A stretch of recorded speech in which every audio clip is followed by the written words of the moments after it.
guys, it's Katie from Shire Ranch. Today I'm going to show you how to make some elderberry gummies using just 3 ingredients.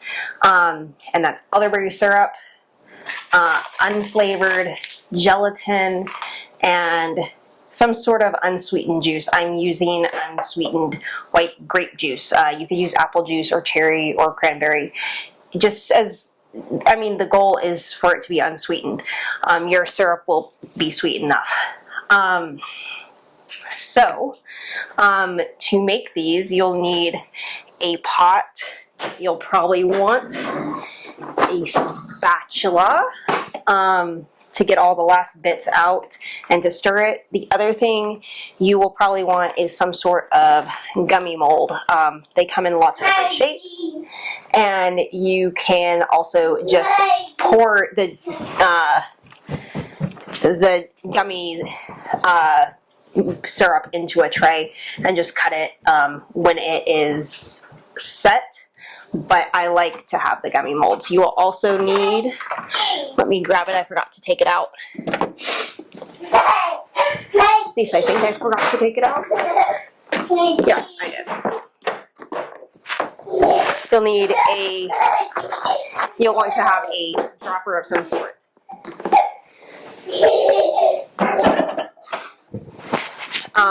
So those are our ingredients. Let's get our ingredients and tools. Let's get started. So the first thing I'm going to do is I'm going to go ahead and I measured out ½ a cup of our elderberry syrup. And you can find recipes online for elderberry syrup. This is just one that I made. And pour it into a small pot. It's only ½ a cup, so you really only need a small sauce pot.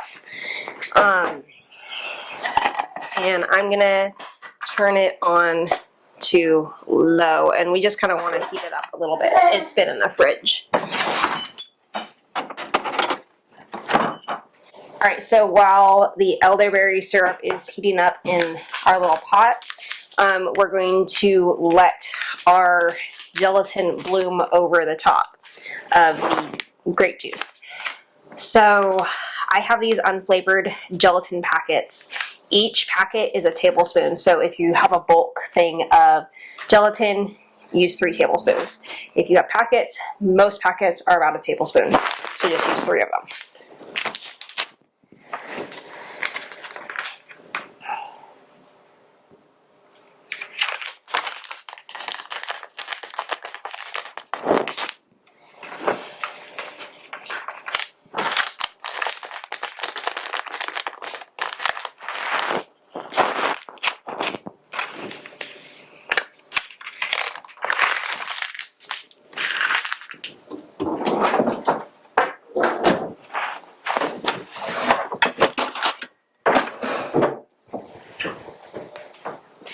Ideally, you'd want a container with a large surface area so that you didn't have to mix in the gelatin, but since we don't, we're just going to take a fork and kind of stir it around a little bit. We're going to let it set for like 5 minutes or so. So it's been about 5 minutes.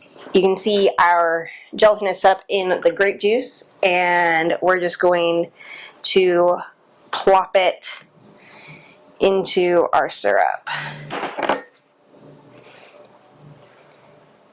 And we want to mix it around until it dissolves. So I'm going to boost the heat up just a tad.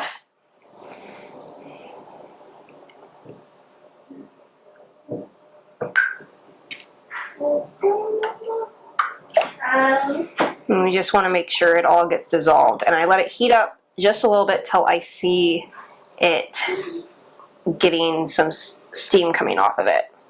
While I wait for that to set up, I have my tray for my gummies set up. So these silicone molds are pretty flexible, so you don't want to just use the mold, because when you go to transfer it, you risk spilling some. So I put them on a cookie sheet.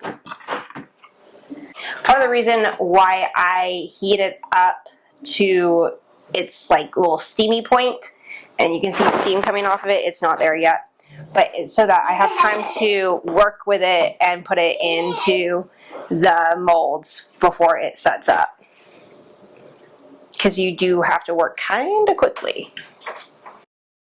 All right, so we got to where some steam is coming off, so it's hot enough, and we're going to go ahead and start putting it in our molds. You just use the dropper to fill the molds, and you fill them as much as you can. It's hot. It is.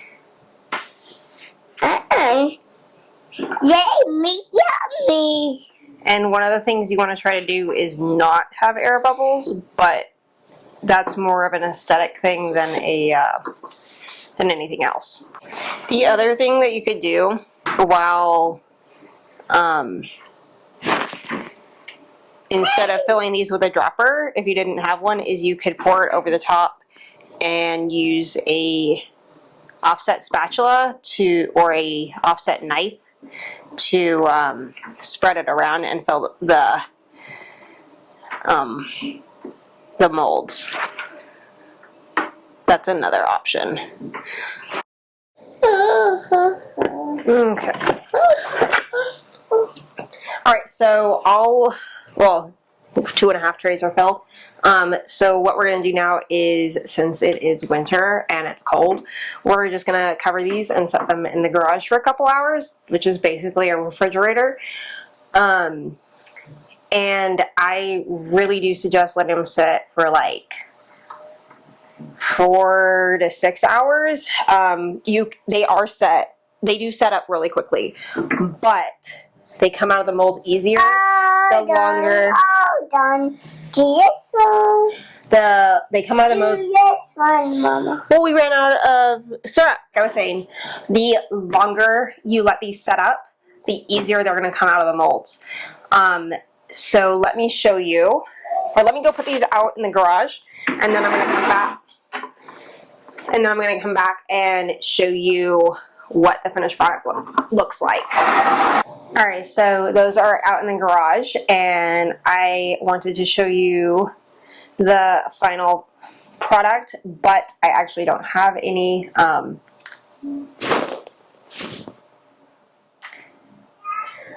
I don't actually have any right now, so we are going to wait until till we're popping out of the mold. So I will be back either in a few hours or tomorrow and pop those out of the molds with you, show you how that's done and how we store them.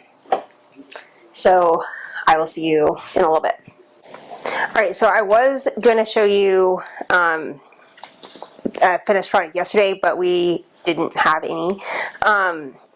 So I'm going to show you these today. So they've been out in the garage overnight. So this is what, I already started pulling them out.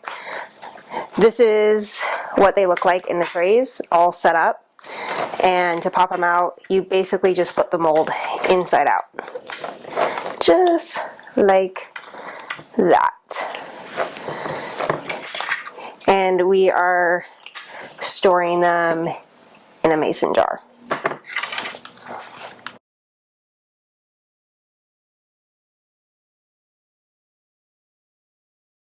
Now that we've got all these in the jar, we're going to put a lid on it and put it in the fridge, and those will last us about 2 weeks. We found out for our family a larger batch isn't a better idea. I want more. You may have more in a little bit. And so we stick with this basically 1 cup batch, and it works well for our family. We probably each have about 2 to 3 a day or so throughout the winter, and 1 or 2 throughout the warmer months. So that is how we make our elderberry gummies. And if you have any questions, leave them in the comments below. And if you like this video, give it a thumbs up. And if you want to see more of what we do around our little suburban homestead, hit the subscribe button, and we'll see you guys next time. Bye! Say bye. Bye.